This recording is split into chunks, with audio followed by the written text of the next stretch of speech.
And we are live. Hey, everybody. Welcome to the second live rant. The Rant Strikes Back. I'd like to thank my special guests here. Rodimus Prime down there in the corner. Hello. Pyro Strata. Hello. And my extra special guest star, everybody's favorite pointy-chinned blue stabby robot kill machine, Thundercracker. Hey, I like that. You almost got it totally right. Well done. Well, yeah, I have to do it slightly differently so that this isn't considered a blatant ripoff of the Thundercast. Oh, okay, gotcha. Okay. All right, fair enough. All right, so today's rant topic is something I love being butthurt about, Autobot Megatron. I despise Autobot Megatron in all its factors and forms, regardless of any justification you might have for it. And the main reason that I hate it is because within the fictional universe that Autobot Megatron exists in, it's already been established. Because, okay, I'm going to back up a bit. One of the instant justifications people have for it is that the character was stale or that evil for the sake of evil is boring. And, okay, all right, character hasn't changed for 30 years. All right, you don't like what he is? Okay, all right, fine. But within the IDW universe, Autobot Megatron was never evil for the sake of evil. He started off as a freedom fighter, and he ultimately became corrupted by his own hostility. I fully grant that. But he was never evil for the sake of evil. So that pisses me off when people use that as the justification. Thoughts?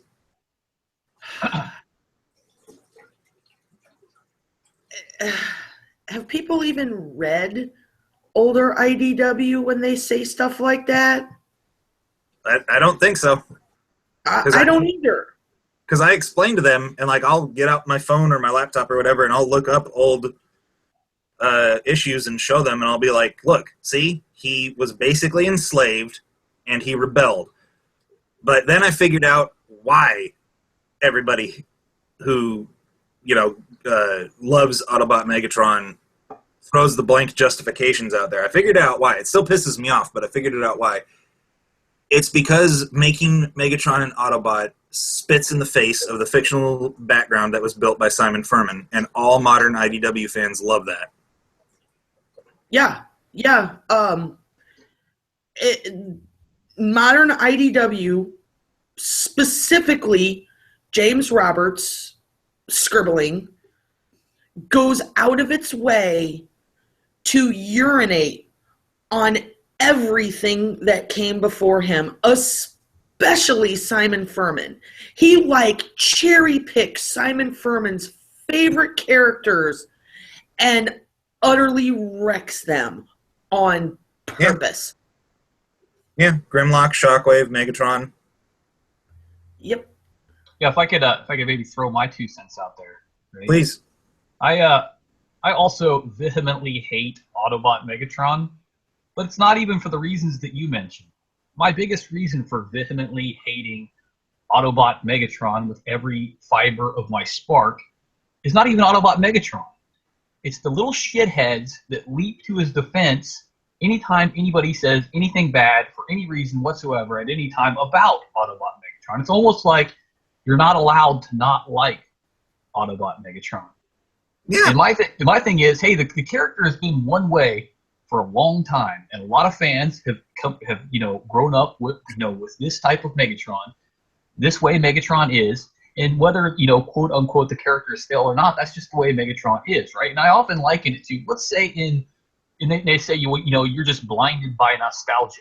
Okay, let's say in 30 years from now they come out with a Naruto, and Naruto is a fucking prepubescent aardvark. Am I then going to just tell you, hey, guess what? You're not allowed to not like the prepubescent aardvark Naruto because you're just blinded by nostalgia, so you better just like it because it's new and the character was stale? No, fuck that. You're allowed to not like it. People are allowed to have opinions. And these little whiny little bitches that, they can't, I'm not even sure I'm supposed to be cursing on this podcast, but I'm going to go ahead and do it anyway. It's not for free. Okay, but anyway, my thing is people just need to get over the fact that some people don't like some things that they like. That's what makes me the most mad about Autobot Megatron. Granted, the idea itself is really, really dumb, but the fact that people just cannot accept that some people don't like it and just throw huge tantrums when they don't. That's what makes me the most mad about it. See, fandoms ruin everything. I just want to say, first off, say Naruto again. Naruto? Thank you. Just the way you pronounce it is funny, and it makes me laugh. Am I pronouncing it wrong? Probably, but I don't care enough to make a deal about it. Okay. Second off, we live in 2016. It's been going on for a while, but nowadays, pretty much people define themselves by the things they like. And to say something bad about something they like is, at this point, a personal insult to them. You're saying something they like is stupid, so therefore they think you are saying they personally are stupid. I can see that. Yeah. But I can see where you're coming from. Yeah, I can see that too, but everybody's entitled to their own opinion, but if they disagree with mine, they can chug molten lead.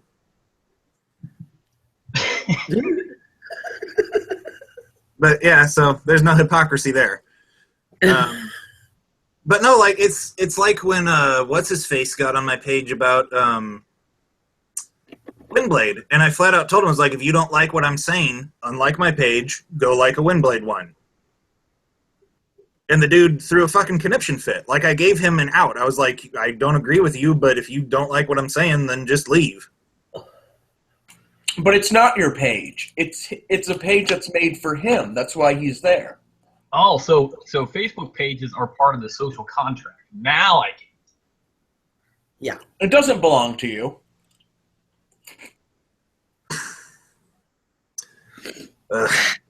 You make content for them, not for yourself. That's how it goes. Sorry, not my page.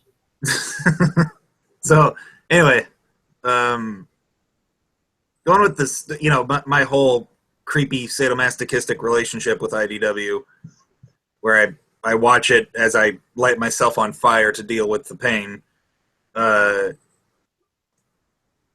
One of the biggest issues that I actually had with the whole Autobot Megatron saga was when he swore off of violence.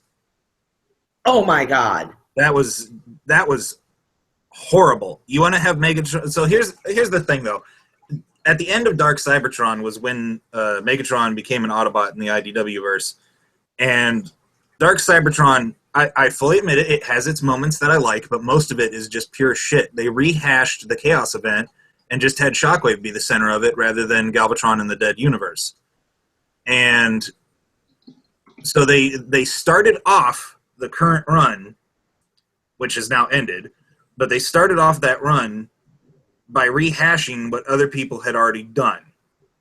So they're not off to a good start. And what happened was people started falling off. They realized that, holy shit, this is boring, and they stopped reading it. And so the writers went, oh, fuck, how do we trick people into coming back and continuing to read it? I know! Let's make Megatron an Autobot. And then when the announcement went out, hey, Megatron became an Autobot, everybody went, what the fuck? And they looked it up. And so for a slight moment, comic book sales rose for them. And it just spiraled. And they wrote themselves into a corner with it, and so they had to have that bullshit with Dying of the Light to have him cry his nobody likes me antimatter tears and kill the DJD. Hey, so I have a question, okay? Yes. I'm not quite as well versed on the IDW stuff as you guys are. I just see what goes on the internet, and then I react, usually negatively, and usually lampooningly about what I've read. But, okay. The Dead Universe and Undead Metro Titan. What the fuck is that? Because okay. I was reading the background of Autobot Megatron to kind of prepare for this, and it said like they opened up some kind of portal to the dead universe, and there's an undead Metro Titan. Now, don't get me wrong. I understand that there was Starscream's ghost in G1, but I thought that was stupid too. So go ahead and explain to me what the undead universe is, and what the fuck undead Metro Titan or dead universe and undead Metro Titan is. Okay, so the dead universe and Necro Titan, the dead Metro Titan, are. Oh, is that what it's called, Necro Titan? I just saw it called undead Metro Titan. Anything. You can call it whatever the hell you want. People will know what you're talking about. All right. They're not intrinsically linked. Okay, so Shockwave created these ore things. They're variants on Energon that somehow miraculously alter the laws of physics. And Necro Titan was originally a living Titan, and Optimus Prime activated him and summoned him from under the dirt on this dead planet to fight Monstructor. And Waspinator showed up and somehow had the ability to control the Titan somehow, some way. I don't understand the mechanics behind that. But anyway, so he took the Titan back to Cybertron, where Shockwave pumped it full of a death ore that technically killed it, but reanimated its corpse and made it a giant shambling zombie. Basically a flesh colossus, but for Cybertron. Ah. And everything it touched or got near was corrupted by the death ore and started rotting away and dying. The dead universe was they came up with that way back when they were still doing the Spot, or even before the Spotlight comics. And what it is, the way that they resolved it in Dark Cybertron was it was a parallel reality that Shockwave opened a interdimensional time rift and drew energy from it as the reality was forming and basically aborted it, which resulted in a dead universe. But somehow it's the universe itself has sentience, which died when they brought Cybertron back to life for some reason, somehow, some way. Yeah, Okay. that makes exactly zero sense. I was going to say that now my core processor hurts a little bit. It's crappy, convoluted. See, that's another problem with the modern IDW universe and the fans. Well, it's complex, so it's good. No, complex does not mean good. Complex can mean good, but pointless drivel that's overly complex and you need to set up a serial killer tracking profile to figure out what the fucking storyline is not good. It's not complex. That's the thing. What people are perceiving as complex, to me, is merely a bad writer who has written himself into a corner, so he has to make up bullshit to write himself out. That is not complex. That is stupid. Yeah, fair enough. So Okay, anyways, I have another question. Oh, I have an answer. Okay. I was reading in there where they got a bisected Megatron, right? And I guess Galvatron and Waspinator are like dragging this bisected Megatron along. And here's where the part where I get a little hazy. Bumblebee says, "No, fuck you, I'm taking Megatron." And Galvatron's like, "Okay." So like, huh? Because I don't know, maybe like I'm wrong or something. Couldn't Galvatron like totally fuck up Bumblebee? Oh, he would murder the shit out of him. That's what I'm saying. I mean, like Galvatron killed Starscream in one shot. Well, So like, Also, Bumblebee's like, "No, fuck you, I'm taking him to Iacon," and he says, "Okay." the IDW Galvatron is not Megatron. He's actually Dead Universe guy, right? But he became a zombie when he went to the Dead Universe, but he originated on Cybertron back during the first Cybertronian Civil War between the different primes. and that was, and that's the thing. It was the Dead Universe, when Simon Furman wrote it, they weren't supposed to be zombies. It was honestly, when Simon Furman wrote it, it was more akin, and to put it in terms you would understand, originally it was essentially the equivalent of the negative energy plane from D&D. Okay, I got you. That makes sense. Yeah, it was just an opposite universe. Like everything was different. Hence why it was dead. Everything that was life was more so just dead, lifeless. But you also couldn't die when you were in the dead universe. Though when you stepped into it, you became part of it. And you couldn't ever get out of it. There were only 2 characters in Firminverse who were able to stay out of the dead universe for any length of time without having adverse effects. And that was Cyclonus and Galvatron. And it was never explained as to why. I'm sure it was going to get an explanation eventually, but, you know. Okay, so Hunter, like back to my question, how does Bumblebee like make demands of Galvatron? Because fan support. Oh, okay, fair enough. I really couldn't tell you. Yeah, But that happened, right? I didn't just No, I know what get messed out and read that wrong. No, I know what you're talking about. But Galvatron, if I remember right, was like Megatron was still functioning, although he didn't have legs, and he shot Galvatron with his fusion cannon, and that gave them the opportunity to escape. But yeah, I don't understand why Galvatron couldn't have just used his particle cannon to just blow those fuckers away. I don't get it. Yeah, Because that would be too convenient. that struck me as odd. You know, while we're on the subject of the dead universe, do you know how I would have explained it if I had to have changed it, you know, given it an explanation? Please. Unicron. Ah! That's actually It pretty is good idea. Unicron's realm. That's a pretty good Our idea. universe is Primus's realm. The dead universe is Unicron's. And it doesn't live because he devours all life. Exactly. Outstanding. Like, not only does he physically devour planets, but he straight up just radiates Death. this negative energy that's essentially just a field of death. He's kind of like the anti-Primus, right? Yeah. Yeah, that makes sense. That makes a hell of a lot more sense than what you actually described it as. But again, no, we're not allowed to have nice things. So I got 2 more questions. I don't want to take over your podcast, but I got these kind of like nagging at me, right? Proceed. Okay. Nails. Okay, which is, I guess, the non-aligned indigenous life form. Yes. First of all, they chose the fucking most idiotic possible name they could choose. Yeah, Or an acronym. Prowl assigned that to them. Okay. Yeah. All right. So, first of all, there's a character named Hypotank. Yeah. Okay, that's dumb. Secondly, there's a character named Slave Psykill. That I don't know off the top of my head. He is, and apparently he's like a civilian. I just want to say that that's also dumb.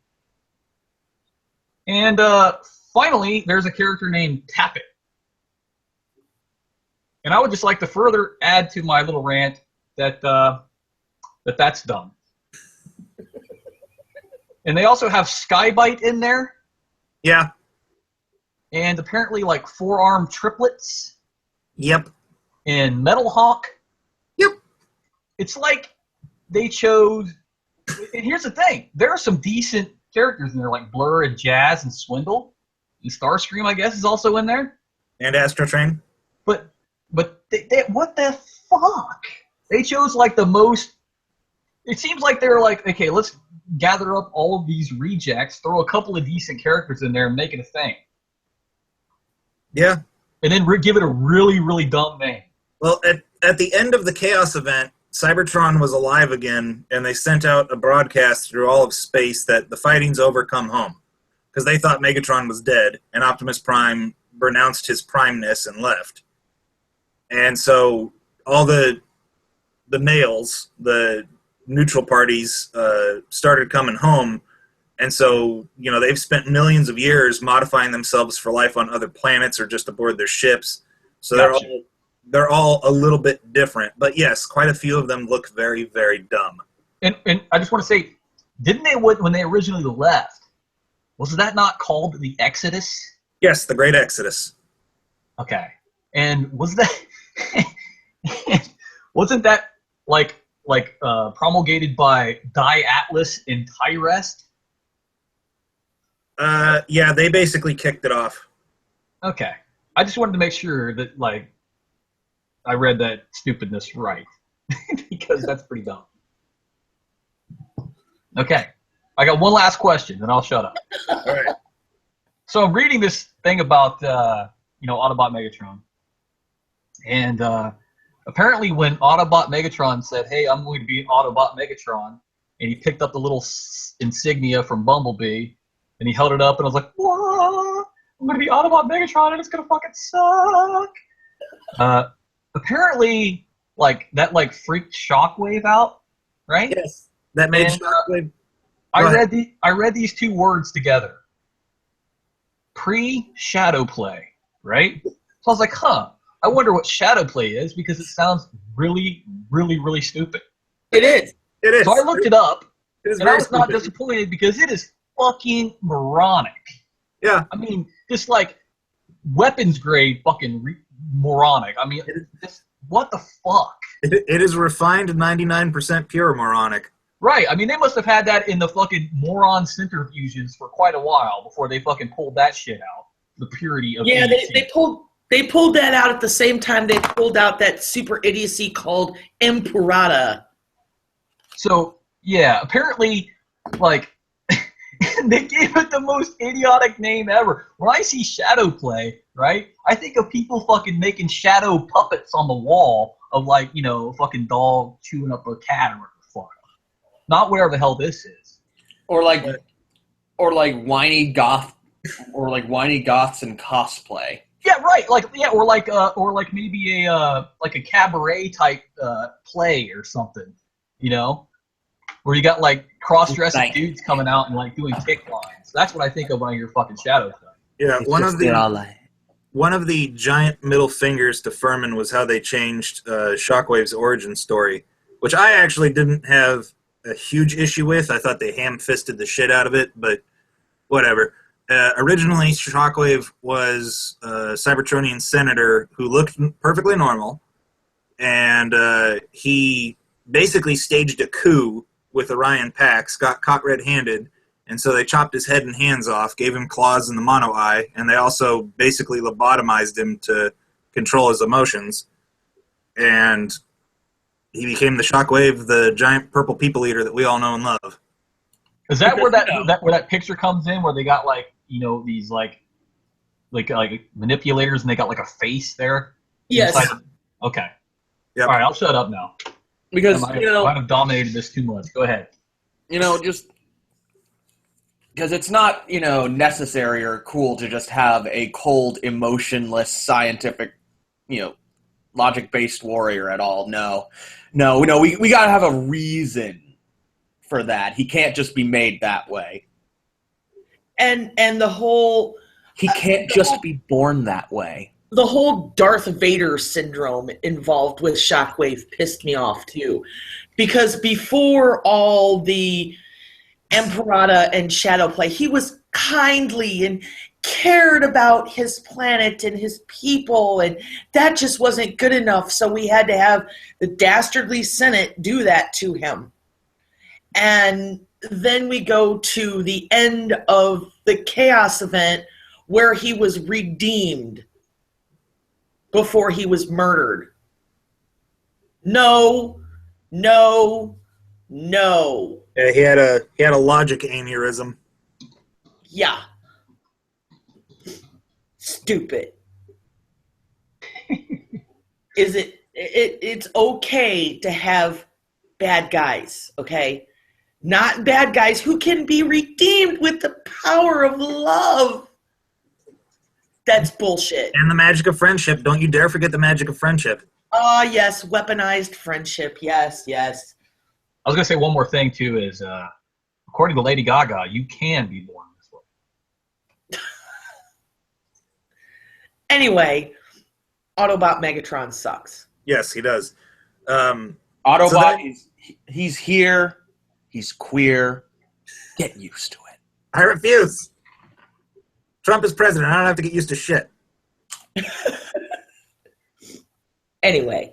So they had the thing where Megatron could have picked up that cannon that fell near him when they were fighting whatever the hell that guy's name was. Yeah, that's how significant that villain was to the story. Nobody can remember his name. So Megatron could have shot him but refused to, and then at the end of the issue, he says that he's never going to hurt anybody ever again. He renounces violence in its entirety. And when I read that, something, you know, we constantly say that we're dead inside and we died inside, but when I read that, I legitimately felt like a part of me died. I was just like, they are jumping off the deep end. They wow. Yeah. And then they had the bullshit where, you know, his G1 spec bio says that he can tap into black holes and siphon antimatter, but doing so, basically, it damn near kills him because of how much power it consumes. And he has to literally be picked up and carried off of the battlefield. But they went with that. You know, it's funny because in continuing in the build-up to the Chaos event, Ratchet, you know, Megatron surrendered basically to get a free ride to Cybertron. And Ratchet is concerned because of, you know, they say that he can draw antimatter from black holes and focus it through his eyes, and Perceptor's standing next to him, and this is one of my favorite parts of continuing. Perceptor looks at him and goes, "Ratchet, that's just stupid." Nice. And I thought that was hilarious, but then they actually had Autobot Megatron legitimately do that, and he straight up antimatter cried the DJD to death. Oh my god. And then went and practically had a sandwich like it was nothing. I just got a quick question. You said Megatron was never going to hurt people.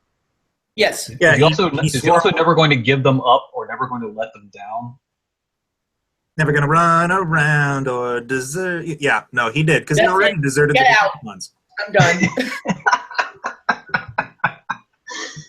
Get off the internet. That had to be done. Required. Anyway, so he had his cry fest with the antimatter and killed the DJD, which, bravo, the DJD's dead. I used to be a fan of him. I lost my fan status very quickly after they introduced Nickel. I told you. Yep, you warned me. You warned me. You were right. So now there's this bullshit where it's the series has technically ended. It's going to continue on in Lost Light, but they're on a planet that somebody just planted a bomb on that'll blow the entire planet up, even though the planet's hollow. Yeah. So Autobot Megatron has just been so fucking lackluster. Here's what I would have done. If they absolutely needed to have Dark Cybertron happen, here's what I would have done. After they defeated Shockwave and stopped the Necrotitan and collapsed the rift into the dead universe and the time rift that Shockwave opened, and they saved the universe, maybe have Megatron look out over what's happened, maybe take a step back and consider what has happened through the course of the Great War. It's been going, based on whatever background you're going with, it's either been going on for anywhere from 4 to 8 million years, depending on which history profile you follow. And look at the fact that he and Optimus Prime with their, but I'm going to call it what it is. It's become a multi-million year pissing match. And all the people who have died as a result of it, how far they've pushed their species towards the brink of extinction, and maybe have him go, all right, maybe we don't have to kill absolutely everybody. And maybe have him sit down and hammer out a not-so-perfect peace agreement to temporarily with the Autobots for the sake of trying to rebuild their species and reconsolidate their resources. Maybe, because, you know, after Dark Cybertron, all the Autobots and the colonists move into Metroplex, but they've shown in Redemption that Trypticon, while dead, is still intact. So maybe have the Decepticons set up camp at Trypticon. Then when it goes on and they start contacting all the colonies, have the colonies start drawing lines in the sand with who they identify with, because there are far more beast formers with the Decepticons than there are with the Autobots. So have the beast planet, Aquarius I think they called it, sympathize more with the Decepticons, because maybe have them talk to like Mindwipe and the Predacons and the Terracons, and have them be like, hey man, if you turned into an animal, you got treated like shit. And then maybe have, obviously, where Windblade's from, they worship the Primes like gods, so clearly have them side with the Autobots, and maybe have it just start boiling up into an even bigger war, because now all the colonies are involved. Or better idea. We're waiting. Just don't. He's trying to cut down the echo. Just don't make Windblade. Windblade. There we doesn't go. exist. There we go. That fixes that. That sounded an awful lot to me like you were angling for a Hunger comic.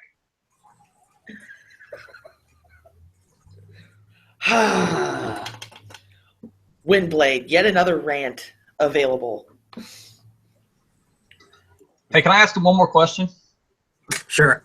Okay, you just kind of like blew past this, right? I recently became aware of what nickel is, right? Yeah. And I'm looking at it, and tell me if I'm wrong, but is it like a submarine flying buggy former? I have always thought that she looks like a 1950s robot toy. Like she should have a key on her back that you wind up.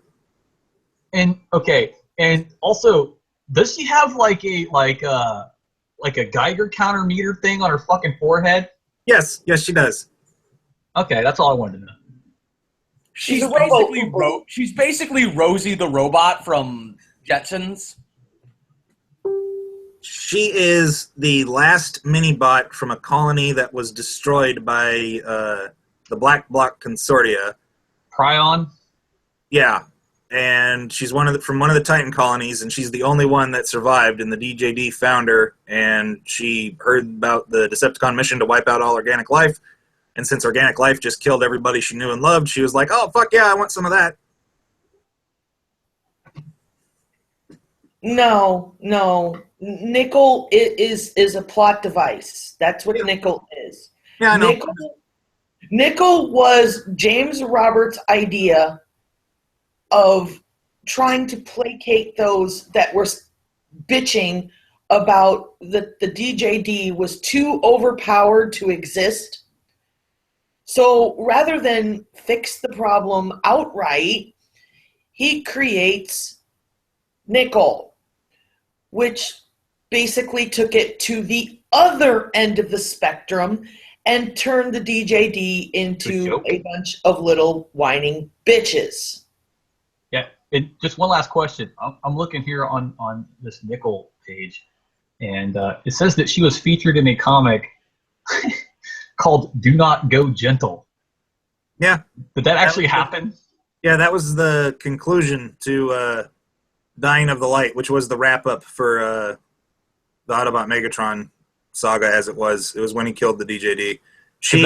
That seems kind of ironically double entendre-ish. Well, it's funny to me because they are keeping Nickel alive, but they killed the DJD. Of course. Nickel left with Deathsaurus and his forces. They killed the DJD because, well, Nickel didn't work to placate the people bitching, and it made the DJD a laughingstock, and the creators of them couldn't have that, so they're just like, fuck it. I imagine that Jimmy Bobby has a complete G1 comic catalog, like it's 100% complete. And I imagine that he pees on it before he starts writing. Or he's taken crayon to it and like scribbled out stuff that made his heart hurt. You know what the biggest insult of him is? He claims to be a lifelong fan. I know. Look, here's the thing. All right, we can sit here, bitching all day, woulda, shoulda, coulda. We will. About what went wrong. The thing is that the comics are how they are now, and there's literally nothing we can do to stop them or to change it. Yeah, but it's cathartic to bitch. I was going to sacrifice a goat to Odin. I thought that might help. Here's what I'm proposing. If I had to take what James Roberts has already done, everything is there, can't change it, how I would fix it if I was writing Transformers. So the whole point of the whole Lost Light and everything is that they're off to find something called, I think, the Knights of Cybertron. Yes, Which they never found, if I'm correct, right? that is correct. Yet another abandoned plot thread by good old Jimmy Bobby. Here is what I would do. They find the Knights. They find them on some distant planet, some forgotten galaxy on the edge of the universe. Far away from everything. They see them. You know, they talk with them. Megatron explains everything that has happened, you know, in his lifetime. His struggles, you know, the revolution, the Great War, everything. And the Knights become increasingly horrified at what they hear. You know, stating that they never, they wanted, Cybertron was supposed to be a place of unity and peace and, none of this oppression. And it was wrong. And, you were right. If we were there, we would have taken up arms to defend, the defenseless and those who, and to stop, the tyranny of the primacy, because that's not how the original 13 envisioned themselves.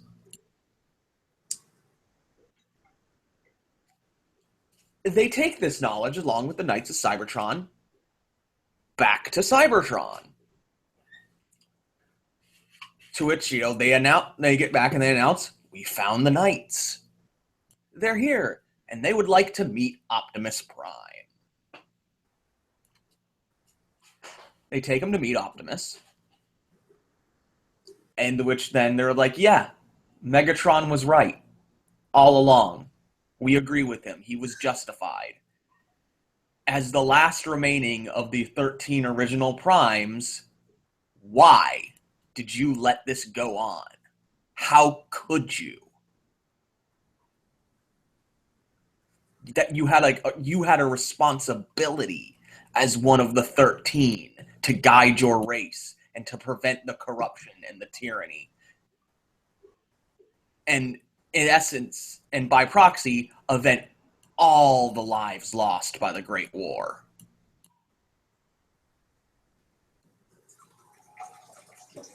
They tell him that no, all of those lives, they're not on Megatron's hands. They're on they're on Optimus's hands.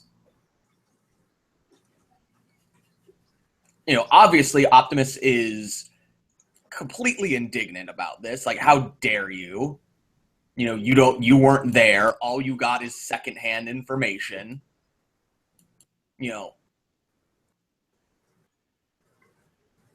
Looks for Rodimus to back him up. Rodimus is kind of like, Rodimus would be just like, he's got a point. They have a point. They're the Knights. They were supposed to guide our race in the absence of the 13, which apparently you were one of, by the way. Yeah, that's an allied, right? He was the one that was stricken from the records along with Megatronus. Yes. Yes. Yeah.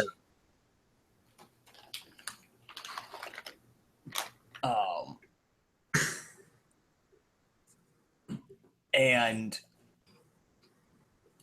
fighting breaks out. Just a scuffle breaks out between them.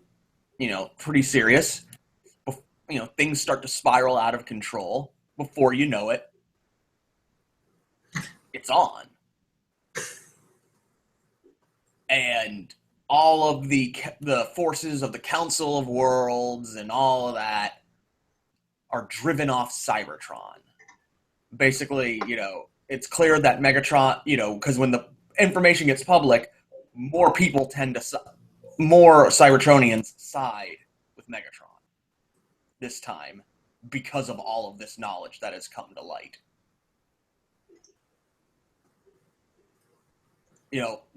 Optimus and his few remaining allies leave Cybertron and go to Earth to regroup and re-strategize. That's where the Autobots are now based on Earth. Decepticons on Cybertron. Slightly similar to how it was in G1. Except Megatron's there and not on Earth. However, they're just like, we need to retake Cybertron. Megatron has relapsed. He's gone crazy again. He's recreated the Decepticons. And like I said, how Rodimus ends up siding with Megatron, inversely, due to the begrudging respect that Starscream and Optimus have developed for each other, working as part of the Council of Worlds. Starscream sides with Optimus and becomes his new lieutenant. Whereas Rodimus takes Starscream's place at Megatron's side. Rodimus attempting to be Megatron's voice of reason, his conscience. He believes that he can prevent Megatron from going too far.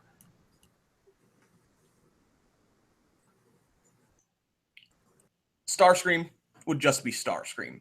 But instead of trying to fuck with Megatron's plans, he's fucking with Optimus's plans. But eventually, this schism then results in an all-out war, Earth versus Cybertron.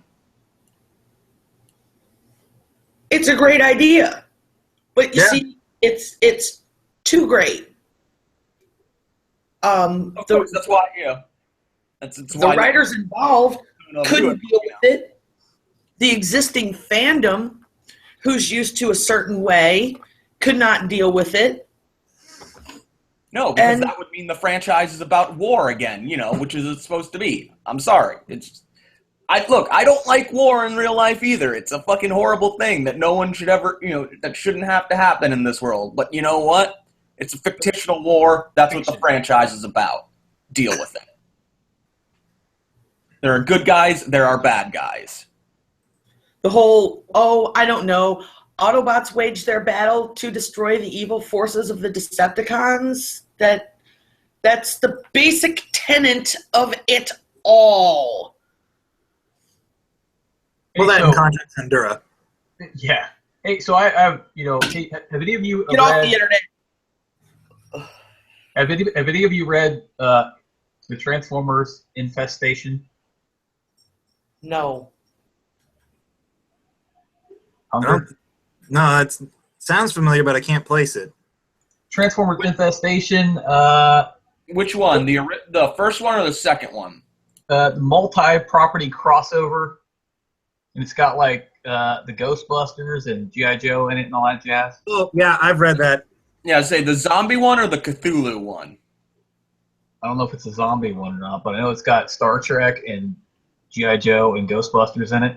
That's the zombie one. Yeah, it's definitely a zombie one. Yeah, so what did you think of that? Crap. It was okay. It wasn't complete garbage, but there was just too goddamn much going on. Okay. All right. There was a mini series called Heart of Darkness. Did anybody read that? No, but I've been curious, but I've never actually read it. Hunger? Hold on, I'm looking up what the cover is. No, I have not read that one. Okay. Anyway, the overarching point here for this series of questions is those two comic book series were written by Dan Abnett, partially anyway. And Dan Abnett is huge in the Warhammer 40K world. He wrote the Eisenhorn books and he wrote the Gaunt's Ghost books. And the Gaunt's Ghost books are like legendary in 40K. So there's that. I was scrolling through all this Autobot Megatron bullshit, and I saw Dan Admin. I was like, holy shit! Yeah. That was off topic and all, but there you go.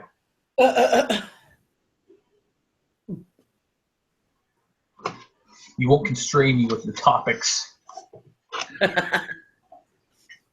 Anyway, well, this rant's gone on for about 45 minutes now. That's pretty good. So, in conclusion of the Autobot Megatron topic, Autobot Megatron sucks, and the IDW writing is just... It's a turd that won't flush. Like, it's a turd that won't flush. However, I'd like to think I at least provided a sufficient plunger for it. It's just IDW's would be too afraid to use it. Or what about this scenario? What about, like, in a new IDW book, it's just like one page, right? One page comic. And you just see, like, Primus, like, waking up and he's like, holy shit, what the fuck was that? It was all a dream. I would do a comic that was super fucking meta, and I would have it be, like, I would have it start off like a regular comic panel, but then, like, the next page they're zoomed out a little bit, and it's, you know, it's like actual photos of somebody reading a comic, and it keeps zooming out, and it's James Roberts, and Simon Furman is standing behind him with a baseball bat, dressed as Negan. Nice. James Roberts being gored and eaten alive by a rabid Simon Furman. Yeah.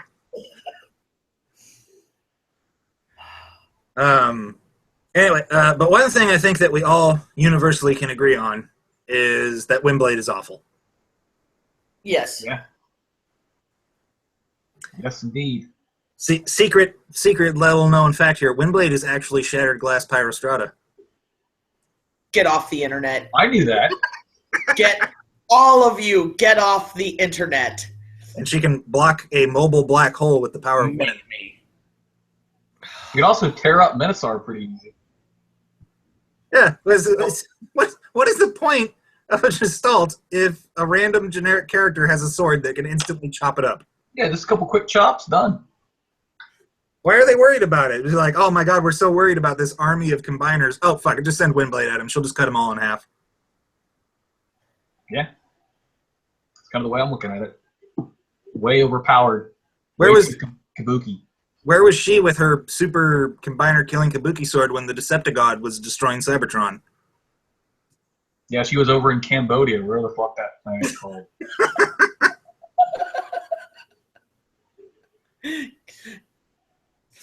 All right, well, I think that wraps it up for the rant, unless anybody else has anything to add.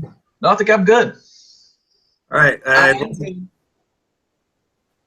I'd once again like to thank my special guest stars here, with starting with Rodimus.